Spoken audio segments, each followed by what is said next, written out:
उत्तर प्रदेश में कैबिनेट मंत्री डॉक्टर संजय निषाद जी हमारे साथ मौजूद हैं। लोकसभा चुनाव आने वाला है और बीजेपी हो या फिर विपक्ष, सभी पार्टियां अपनी अपनी तैयारी कर रही हैं। हर वो अपनी ताकत लगा रही हैं कि इस बार उनकी सरकार है, यानी कि केंद्र में सरकार है। तो इस बार हम अगर बात कही जाए, निषाद पार्टी के भी अध्यक्ष या फिर यूँ कहा जाए मत्स्य विभाग के मंत्री डॉक्टर संजय निषाद जी मौजूद हैं। और कहा जाता है कि योगी सरकार में कैबिनेट मंत्री में डॉक्टर संजय निषाद जी काफ़ी एक अहम भूमिका रखते हैं। तो आज हम इनसे जानेंगे कि किस तरीके से लोकसभा चुनाव में इनकी पार्टी क्या कुछ करने वाली है, अपने हुनर अपने टैलेंट को कैसे दिखाने वाली है कि उत्तर प्रदेश में 80 की 80 सीटों पे इस बार बीजेपी अपना जगह बना पाए। तो सबसे पहले तो सर, आपका हमारे टीवी 24 चैनल पे बहुत बहुत स्वागत। आपके चैनल के दर्शकों को और आपके टीवी के सभी चैनल के टीम को मैं बधाई देता हूं अपनी तरफ से। अच्छा सर, सीधे हम वहीं पे जाएंगे लोकसभा चुनाव को लेकर। देखिए, सभी तैयारी कर रहे हैं, हमेशा अभियान हो रहा है, चाहे अखिलेश यादव की बात कही जाए, चाहे कांग्रेस की बात कही जाए। राहुल गांधी न्याय यात्रा निकाल रहे हैं, अखिलेश यादव पीडीए निकालते हैं, तो बीजेपी लगातार अभियान पे अभियान चला रही है। लेकिन इस बीच अगर निषाद पार्टी की बात कही जाए तो निषाद पार्टी वो कौन कौन सी सीट है जहाँ पर अपनी दबदबा मानती है कि हाँ, वो सीट पे हमारा दबदबा है और वहाँ से हम बीजेपी को आसानी से जिता सकते हैं? देखिए, पहले तो इस देश की जनता को मैं धन्यवाद दूंगा और देश के प्रधानमंत्री माननीय मोदी जी को और उत्तर प्रदेश में योगी जी को धन्यवाद दूंगा कि जो लोकतंत्र है, असली में अब लोकतंत्र है कि जो लोकसभा है ये लोगों की सभा है। लोगों के हितों के लिए जो कानून बनाए, लोगों को विकास की मुख्यधारा में लाए, इसके लिए राजनीति एक अभिभावक के रूप में है। अभिभावक कौन बना? तलवार के बदौलत जो है मुगल आए, तोप लेके अंग्रेज आए, परचा पहुआ बांट के कांग्रेस और सपा बसपा आई। लेकिन आज के दिन में सही माने में जो अभिभावक की भूमिका मोदी जी योगी निभा रहे हैं कि निचले पावदान पर रहने वाले, निषाद पार्टी का नाम ही निर्बल इंडियन शोषित हमारा आमदन। निर्बल कौन है? जो सत्ता के शिकार रहे, जो राजनीति के शिकार रहे, अंग्रेज मुगलों के शिकार रहे, बजट के शिकार रहे, कानून के शिकार रहे, लड़ने की इस देश की आज़ादी में लड़ने में उजड़े हैं, वो परिवार रहे हैं। ऐसे लोगों को अगर दर्द की दवा या उनके लिए नीति बनाई तो मोदी जी ने बनाई। वो निर्बल लोग हैं, निर्बल इंडियन, यही भारत के जो राष्ट्रवादी लोग रहे वही निर्बल हैं। तो निर्बल सबल हो जाए, जो उस राजनीति के शिकार नहीं, राजनीति के हिस्सेदार हो जाए। तो हिस्सेदार तो मोदी जी बना रहे हैं, इसलिए सारे निषाद देश के मोदी जी के साथ हैं। उत्तर प्रदेश में योगी, जब से आपने देखा होगा कि इतिहास थोड़ा सा बता दूं कि 2018 में सपा बसपा एक हो गई थी उत्तर प्रदेश में, लेकिन हम मोदी जी के साथ खड़े हुए 18% निषाद। तो आज देख लीजिए, आज मोदी जी निषादों के साथ खड़े हैं। निषाद के घर चाय पीना, उसके घर आज के दिन में प्रधानमंत्री आवास के माध्यम से बेचारे घर देना, ये पूछना कि तुम्हारे इलाज की क्या व्यवस्था है, आयुष्मान भारत गोर घंटे के अंदर। आज के दिन में निषादों के लिए मछुआ कल्याण कोष की स्थापना, पूरे आज 41,500 करोड़ रुपये देश के निषादों को मोदी जी ने 6 साल में दिया। अब प्रधानमंत्री मत्स्य संपदा योजना में 60% सब्सिडी, किसान क्रेडिट कार्ड है, महिलाओं के सशक्तिकरण के लिए, इनके घर बनाने के लिए, इनके बच्चों की शिक्षा के लिए, इनके लिए रोजगार के लिए, इनके स्किल डेवलपमेंट के लिए आज हम नीति बना रहे हैं। इसलिए निषाद हमारे साथ हैं। उत्तर प्रदेश नदियों का जाल है, गंगा, जमुना, बेतवा, राप्ती, घाघरा, ये सब हैं। और पूरे निषाद अंग्रेज़ों से लड़ाई लड़ने में उजड़े और दैविक आपदा में भी उजड़े। ऐसे उजड़े परिवारों को अगर बसाने, यही लोग, इनके पास खेत नहीं, बाड़ी नहीं है, घर नहीं है, यही अनाज गोदामों में सड़ रहा था, गरीब भूखों मर रहा था, इनके पास घर नहीं था, बेघर थे, इनके इलाज तड़प रहे थे, कोई नहीं था। लेकिन खड़े कौन हुए? मोदी जी योगी हुए। निषाद पार्टी खड़ी होकर इनकी वकालत कर रही। पहले के निषाद नेता जाते थे सपा बसपा कांग्रेस में, पिछली सीट पर बैठाकर उन्हें 70 साल बोलने नहीं दिया गया। आज निषाद पार्टी लोकसभा में भी, राज्यसभा में भी, लोकसभा में इंजीनियर प्रवीण निषाद हैं, राज्यसभा में बाबूराम जी हैं, अभी संगीता बनवत निषाद बिंद गई हैं। उत्तर प्रदेश में मैं खुद विधान परिषद में हूँ, विधानसभा में हमारे खुद ही 11 विधायक हैं। आज के दिन में हम खुद कैबिनेट में हूँ। मतलब जहाँ से इन निषादों और गरीबों निर्बलों का आवाज़ भाग्य लिखा जाता, वहाँ वकील के रूप में डॉक्टर संजय खड़े हैं। आज उनकी वकालत कर रहा हूँ। आज इनके लिए जो विपक्ष है, जिनकी आप बात कर रही थी, उन लोगों ने देश की आज़ादी में काम करने वाले जो उतने भी मछुआरे थे, लेदरमैन, क्राफ्ट्समैन, फिशरमैन, इनके जो आरक्षण की फाइल है यही गायब करा दिया। मैंने कांग्रेस के दो बड़े नेता मुकुल वासनिक और शैलजा के खिलाफ मैंने संसद भवन नई दिल्ली मार्ग में मैंने मुकदमा लिखवा रखा। वो फाइल गायब कराते हैं, हम आरक्षण के मुद्दे पर योगी जी मोदी से लिखवाते हैं और उसका पहल करते हैं। तो जो जिस समुदाय के लिए जो राजनीति काम करती है, हुआ में खड़ी है, उसके साथ में साथ खड़े। ऐसी 40 सीटें उत्तर प्रदेश में हैं जहां हम लगभग 3.5 से 4.5 लाख वोट हैं। पहले निषाद पार्टी 2017 में हम 70 सीटें लड़े थे, हम एक विधायक बनाए। 2019 में आप मोदी के साथ आए, आपने देखा गोरखपुर में चुनाव लड़ा, उपचुनाव जीता। गोरखपुर, फूलपुर, कैराना, नूरपुर जीता, विपक्ष के साथ रहा।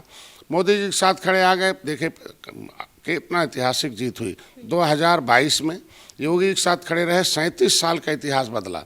नदियों के किनारे रहने वाले निषाद आज के दिन में एनडीए के साथ आ गए और 37 बार कहते ना, हाथी हटाओ, साइकिल लाओ, पंजा हटाओ, यही चलता था 37, लेकिन फिर मोदी जी, योगी जी को लाओ आ गया। तो ये 40 सीटों पर हमारे पास संगठन है, 3.5 से 4.5 लाख वोट हमारा है। ऐसी सीटों पर हम अपने तरफ से वोट देंगे। हर सीट पर, हर लोकसभा में 1.5 से 2 लाख वोट है। तो ये यानी कि लगभग 40 ऐसी सीटें जिस पे आप अपना दबदबा मानते हैं कि वहां से विजयी प्राप्त होगी।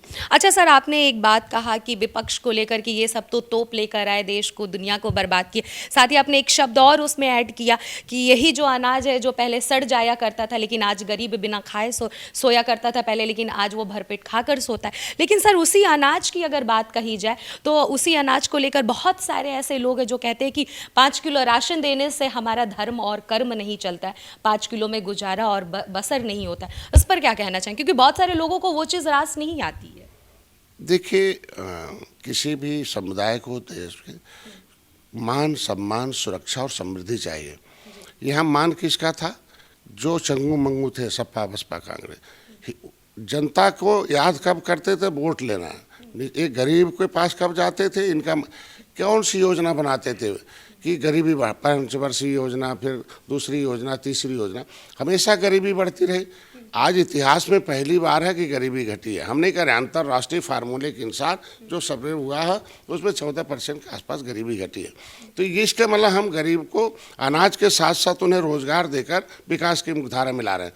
आज मत्स्य उत्पादन क्षेत्र में मैंने अनुदान देकर उनको 1 नंबर पर किया। उत्तर प्रदेश मत्स्य उत्पादन क्षेत्र में 1 नंबर पर आया, पूरे देश में हमें अवार्ड मिला। इसके मतलब मछुआरों की दशा ऊपर आ रही है धीरे धीरे धीरे।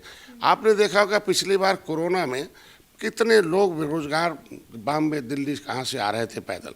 आज हम उनको बस विश्वकर्मा सम्मान निधि, किसान निधि, निषाद राजबोटो, मुख्यमंत्री संपदा योजना, अब अपने यहाँ से मछुआ कल्याण कोष, तमाम इस तरीके हर योजनाओं के माध्यम से रोजगार के साधन दिए जा रहे। जिंदा भी रखना है, भूखों सोने भी। भाई वो जनता जनार्दन है, जनता ही जज है, जनता ईश्वर का दूसरा रूप है। कैसे भूखों मरने दिया जाएगा भाई?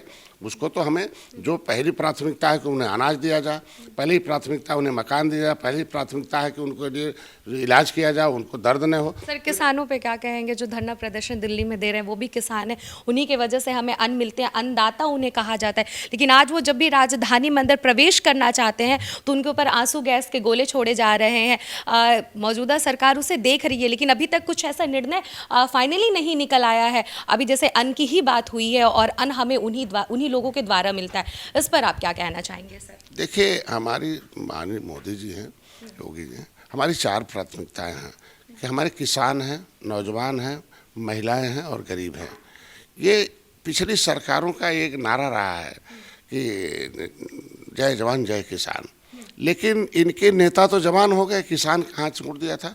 आज इनकी सरकार कहती थी, इनके पूर्व प्रधानमंत्री स्वर्गीय राजीव गांधी कहते, हम 100 रुपया भेजते हैं गांव में किसानों को तो 85-20 में खा जाते हैं, 15 पहुंचता है। आज मोदी जी दिल्ली से अगर किसान सम्मान निधि भेजते हैं तो सीधे उनके खाते में जाता है। आज कोई किसी को बीच में भ्रष्टाचार खत्म है। आज किसानों की आय को दुगनी करने के लिए आप देखिए कितना हम लोग अनुदान। आज ये जो भी किसान हैं जिनकी समस्याएं, किसान मिल जो था, किसानों का दिल था, आज उसकी मिल हम चला रहे हैं, गन्ना का भुगतान हम कर रहे हैं, हमारी सरकार कर रही समय पर। उनका जो अनाज का रेट है, आप पहले देख लीजिए कैसी पैदावार थी, आज हमारी सरकार कैसे खड़ी है।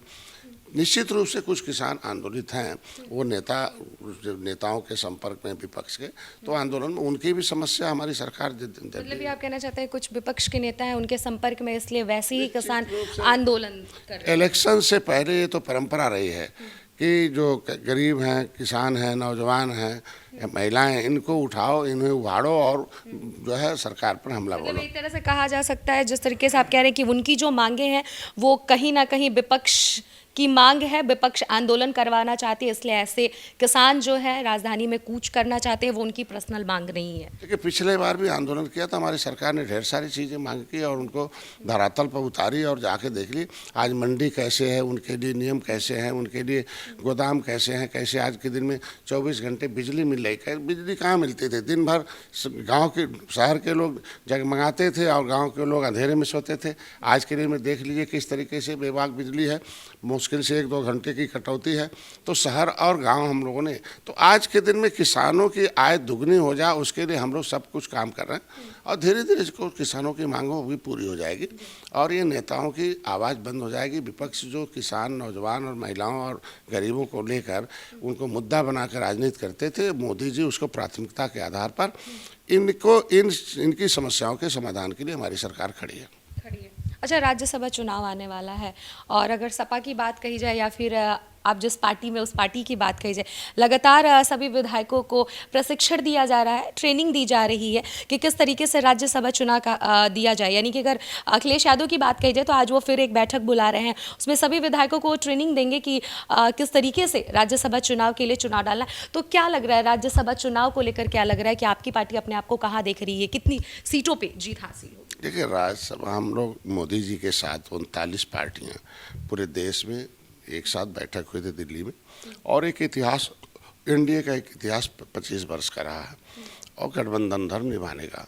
वह हम लोगों ने एक प्रस्ताव पारित किया कि हम 39 पार्टियाँ एनडीए के साथ रहेंगे, मोदी जी के नेतृत्व में चुनाव होगा और उन्हें प्रधानमंत्री बनाना है और फिर से मोदी जी ने आश्वस्त किया कि भारत को फिर विश्वगुरु बनाना है और अर्थव्यवस्था 10वें से 5वें पर लाए और 3रे नंबर पर लाएंगे और जन कल्याणकारी नीतियाँ धीरे। तो इन्हीं जन कल्याणकारी नीतियाँ और राष्ट्र फिर हम दुनिया में एक फिर से हम वो सोने की चिड़िया हो, इसके लिए अगर हम लोग संकल्प है तो मोदी ने जो भी एनडीए के प्रत्याशी होगा उसका जिताना हमारी प्राथमिकता है।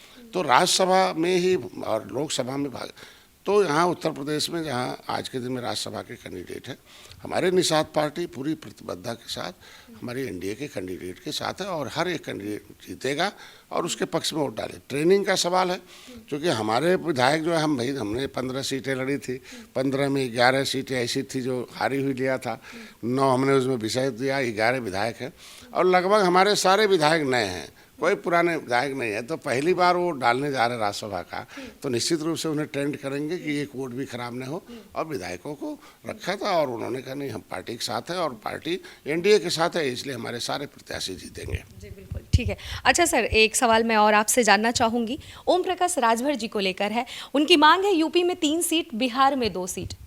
देखिए हम एनडीए के पार्ट हैं, भैया भी पढ़ रहे हैं और पहले से हमारी एक अनुप्रिया जी पहले से गठबंधन दल में पहले 2014 से हैं।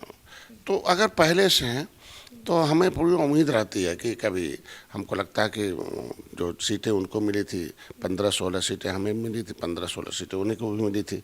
तो एक एनडीए में होता कि कोई भेदभाव नहीं होता है, तो जो भी तय होगा फार्मूला बुलाते हैं माननीय गृह मंत्री जी, गार्जियन के रूप में, अभिभावक के रूप में मोदी जी, योगी जी, मतलब अमित शाह जी और योगी जी और नड्डा साहब हैं और जो भी यहाँ के प्रभारी होते हैं, ये बैठते हैं और जो सीटें हम जीत सकते हैं आसानी से उसे वो दे देते हैं। और हम लोग सीटें तो मांगते ही हैं, लेकिन उनके भाई बड़े भाई के रूप में है, उनके पास ज़्यादा सर्वे रिपोर्ट रहता है और हमारे पास संगठन रहता है और वोट रहता है।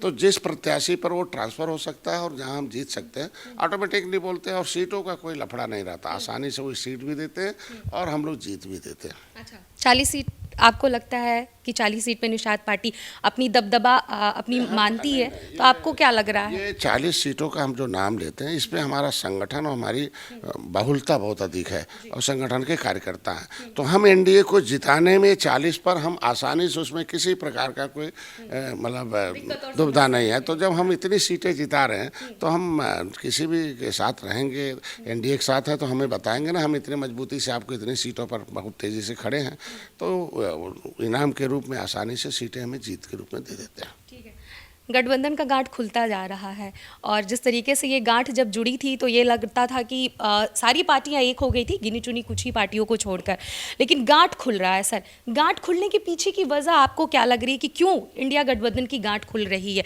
अभी यूपी की बात कही जाए तो कुछ टाइम पहले ऐसा लग रहा था कि अखिलेश यादव और यूपी कांग्रेस के बारे में बात की जाए तो गांठ खुल जाएगी, लेकिन फिर भी उन लोगों में सीटों को लेकर जो मतभेद चल रहा था वो एक हो गया है। यात्रा में भी अखिलेश यादव गए हैं राहुल गांधी के आगरा में, लेकिन इस गांठ जो खुल रही है इसकी सबसे बड़ी वजह क्या लग रही है? क्योंकि आप तो देखा जाए तो आप एनडीए से हैं और एनडीए जाहिर सी बात है कि कमी उनकी बताएगी, दिखाएगी, लेकिन आपके हिसाब से डॉक्टर संजय निषाद की नज़रों से क्या लगता है गांठ खुलने की सबसे बड़ी वजह क्या है?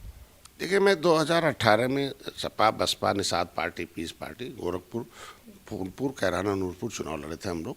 लगभग 7-8 महीने से हम लोग उनके साथ गठबंधन में थे। ये सारी जो पार्टियों के अंदर जब जाकर देखा तो ये सब बटुए जोगी मठ उजाड़ हैं। ये कांग्रेस की गलत नीतियाँ, उदासीन रवैया, षड्यंत्रकारी जो उनका भूमिका रहा, उसका परिणाम ये जितनी पार्टियां हैं पैदा हुई हैं, चाहे हम हो, चाहे सपा हो, चाहे बसपा हो, वो कांग्रेस के खिलाफ ही उनके विचारधारा, उनकी सोच और उनके जो नीति गलत है, वो उपेक्षात्मक जो पिछड़े दलित और शोषित थे उनके साथ भेदभाव के नाते पार्टियां खड़ी हुई हैं। अब दल तो दिख जाते हैं और दिल नहीं दिखते हैं, और ये सब बिना दूल्हे की बारात और सब दूल्हा बनना चाहते हैं। आप देख सकते हैं 2017 में, कहते हैं history the mother of politics है, वो 2017 में सपा और कांग्रेस एक हुई थी, चुनाव लड़ी थी, 100 सीटें कांग्रेस लड़ी थी, 300 सीटें समाजवादी पार्टी लड़ी थी लगभग। तो और कांग्रेस तो साफ हो गई और सपा हाफ हो गई, और इस बार सपा और कांग्रेस एक हुई है। देखिएगा जो बच्चा कुछ है वो समाप्त हो जाएगी। ठीक है, तो ये थे हमारे साथ डॉक्टर संजय निषाद, जिन्होंने विपक्ष पे भी लगभग जमकर वार किया कि इस बार कांग्रेस और सपा एक हुए हैं, बाकी सब लगभग साफ हो जाएंगे।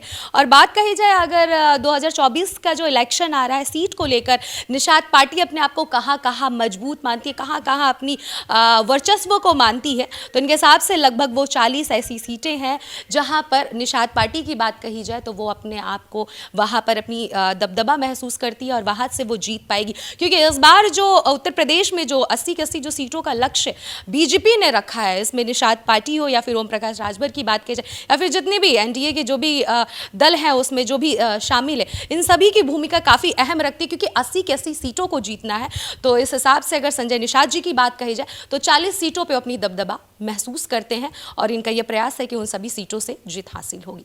कैमरा पर्सन राकेश के साथ अनन्या मिश्रा, TV24, लखनऊ।